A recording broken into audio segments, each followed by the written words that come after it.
Greetings, I'm Force Nature, this is Top Tier Tips, let's get started. In this session, we're going to take a look at how to deal with Nightmare. Nightmare is very dangerous in SoulCalibur 6. I mean, just look at his arm. Look at it! Your nightmare has begun! Nightmare is a very scary opponent to fight because he hits hard. Really hard.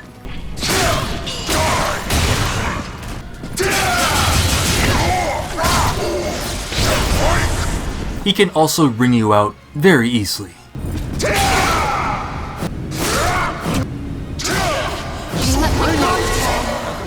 Nightmare's strength comes from his ability to intimidate you. I mean, look at the size of Nightmare's sword. Look at it! It's got a freaking eyeball on it and it's just blinking right at you. I mean, how the hell did that not just scare the hell out of you? On a different note, not only does Nightmare have a giant sword, it also has giant range. So Nightmare's attacks can cover a lot of range and his movement is deceptively really good. Most more heavyweight type characters like a Siegfried or like an Astaroth, their movement quite frankly is kind of rubbish. But Nightmare's movement is really good. With this range and with this power, Nightmare wants to basically keep you away. He wants to keep you out. So if you're fighting at long range or mid to long range, you're basically in Nightmare's happy zone, so you basically do not want to be there. Nightmare also has a special powered up mode called Terror Charge, where he's basically just covered in a lot of red flames like so, and he gets access to one free Soul Charge move. So when Nightmare's on fire like this, just stay the hell away. And if that was not enough, Nightmare also has this. This is a Soul Wave, which gives him the aforementioned Terror Charge. Knowing all this, I've come to answer the simple question of, how the hell do you deal with this? Well, the first thing you do is run into Nightmare's face and make him feel very uncomfortable. You see? When you're in Nightmare's face, you're not in his happy zone. This is a place where Nightmare doesn't want to be. For instance, in his face, he's going to use stuff like punch, bigger punch, down kick, and he also has stuff like down forward kick, and he could maybe try something like AGA or ABA, even those moves are slower than the aforementioned punch. But the main things that you're generally going to be concerning yourself with in close are basically the forward attacks. Again, like forward punch, forward B or 6B, and 6A or 6AA. The reason why I bring up the moves such as 6K, 6B, or 6AA is because these moves they're like Soul Wave, they have the Armored Revenge effect. So in close range, Nightmare might try and armor through something, like so. To stuff Nightmare's Soul Wave, you'll use moves such as lows or throws. Strong moves like 3B launchers are effective also. All of Nightmare's Revenge armor-based moves can be blocked stand-in, and are usually unsafe on blocks such as 6B, 6K, well, not 6AA. This is actually an advantage on block, but you can crouch and punish that one.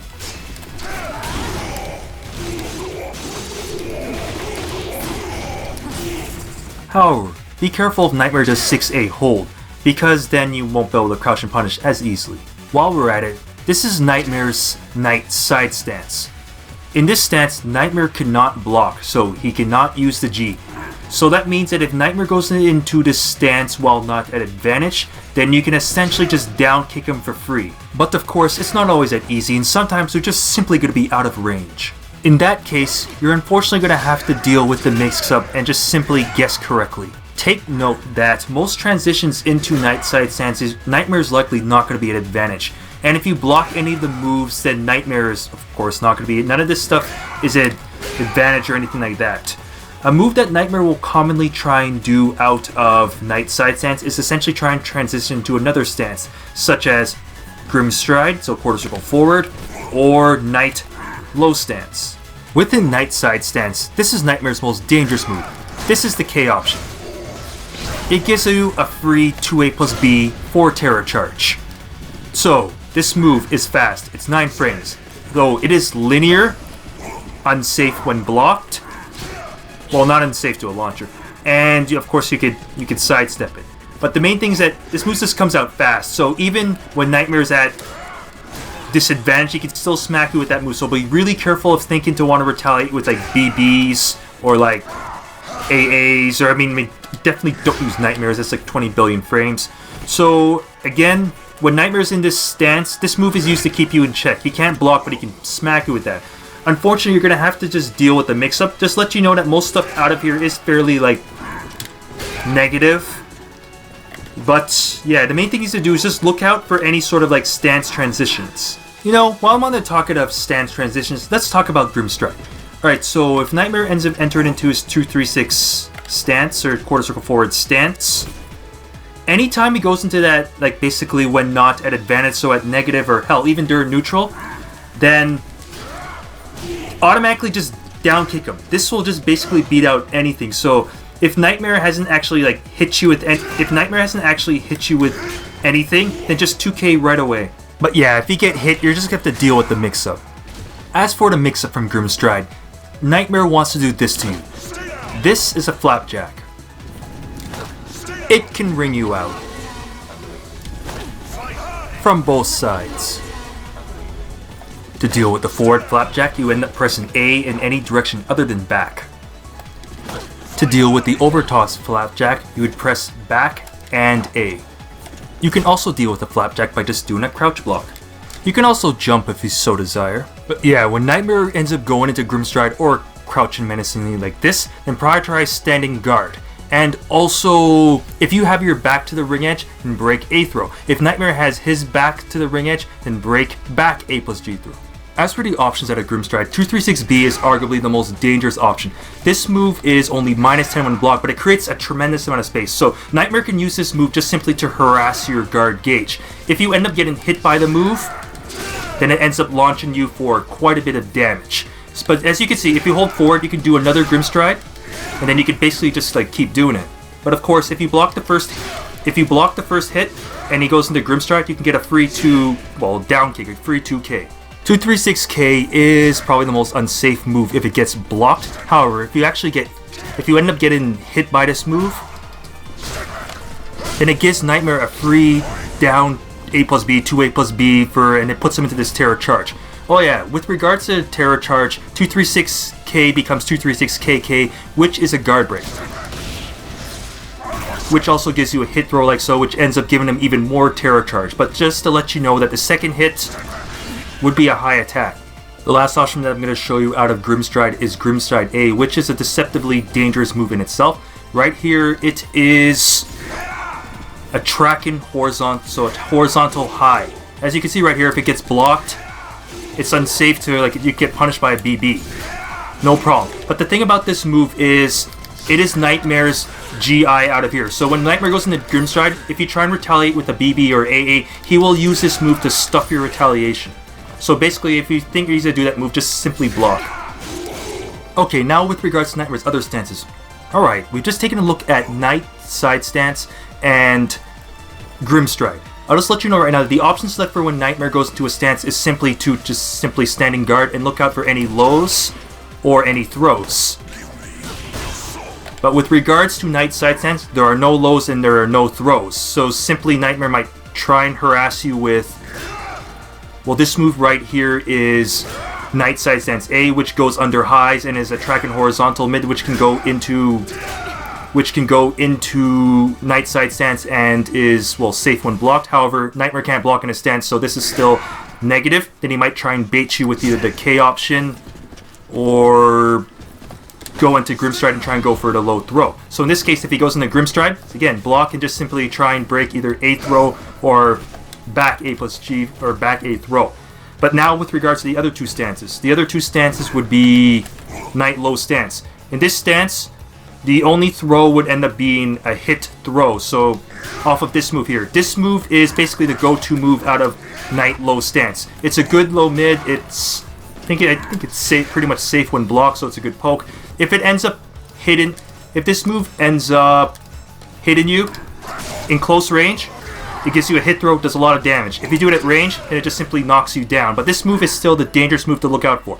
So to deal with that, you stand in block. In that case, Nightmare's going to try and go for the low. If he holds down A, he transitions to a Night Side Stance. So for here, still, prioritize this and try and note when Nightmare is likely to go for the low option to try and poke you out. So he's going to try and do this, and in that case, you're going to have to try and make a read. If you think he goes low, hit him with a jump and attack. Otherwise, stand and block. The only throw here is a hit throw, so again, you can stand block what you can. And the last stance that we're going to take a look at is Knight Behind Stance, which looks like Siegfried's Chief Holt. Alright, in this stance, same idea. Just prioritize stand and block. Nightmare cannot block in his stance, so if he thinks you're going to push buttons, he might try and stuff you with the K option right here. Generally speaking, you want to do stand block because you don't want to get hit by the dangerous mid, the B option right here. So yeah, just simply do standing guard. Also, out of this stance, if Nightmare thinks you're going to stand there and guard, he doesn't have a throw out of the stance. So what he's going to do is use his low. He has an A low right here. If he ends up holding down the A, he'll transition into Knight side stance, and then you have to deal with the same kind of options out of here. Like if he thinks you push a button, he just smacks you with the K. But generally, out of this stance, he's going to try and open you up with the low. But you still have to respect the mid, though. So again, same thing as Knight low stance. Try and guess when he's going to go for a low, and then try and maybe smack him with the jump in B when you make a read on it. Oh, and if you see Nightmare go into Knight Behind Stance, then just simply smack him with AA. As for during the general neutral game, Nightmare's going to be wanting to be hanging back majority of the time. So from long range, he's going to try and poke at you with 668. This is a long range horizontal attack. You hold down forward, you go into Grimstride, you have to deal with the Grimstride mix-up. Other moves he might try is 4A. This one's also similar to 668, are both slow moves, but this one of course is advantage on block. This will be his pressure move when he has advantage, so he basically wants you to either get hit or block this move. It is a horizontal high, so you can duck under it, unlike his A plus B, which is a vertical mid, which goes into, well, Knight Behind Stance. So those are his two primary break attacks. Other moves that he might try and do, like those are the main ones from long range. From long range, he might also try and bait you with, like, let's say for instance, Knight Low Stance. He wants to poke you with this move. This move is really good. Naturally, of course, it's a vertical move, so you can sidestep it.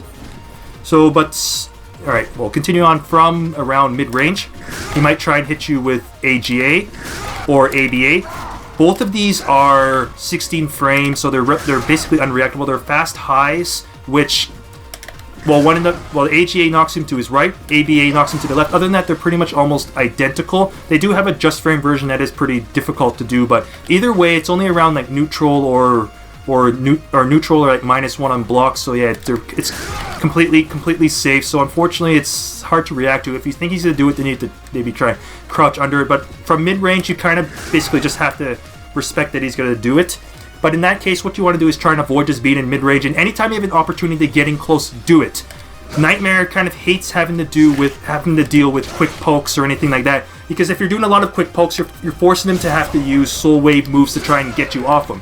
And in that case, you can kind of, if you know he's going to go for a soul wave type moves, throws blow it up nicely, lows can blow it up nicely. Nightmare does not have a 12 frame move, so his fastest move he can even use to punish something with is his 13 frame K, or his punch in the face. Alright, I will let you know that his forward punch is a good 16 frame move, but in terms again of close range combat, this is not a good place for Nightmare. But if you're in Nightmare's, again I mentioned earlier, his happy zone, then you're going to have to look out for something like AGA. So basically, make Nightmare feel uncomfortable, and you're basically going to win the matchup. If you had any difficulty with any of the terminology in this video, then check out this video here to help shed some light on the nature of fighting game notation. If you would rather reap terror into your opponents as opposed to beating the crap out of Nightmare, then check out this video here, which is admittedly quite long, but it will give you a highly detailed look at how to reap your opponent's souls. Your nightmare has begun! I would like to thank Smart Esports and Trollcoin for endorsing this video, and as always, if you like this video, smash that like button. If you didn't like this video, just hit the like button anyway, and don't forget to subscribe for more juicy fighting game content. I'd also like to take this moment to thank my premium top tier fighters for their continued support, which I do appreciate. If you'd like to become a premium top tier fighter yourself, click on the Patreon link down below. Anyways, this is Force Ninja signing off, thanks for tuning in, and I will see you next time on Top Tier Tips.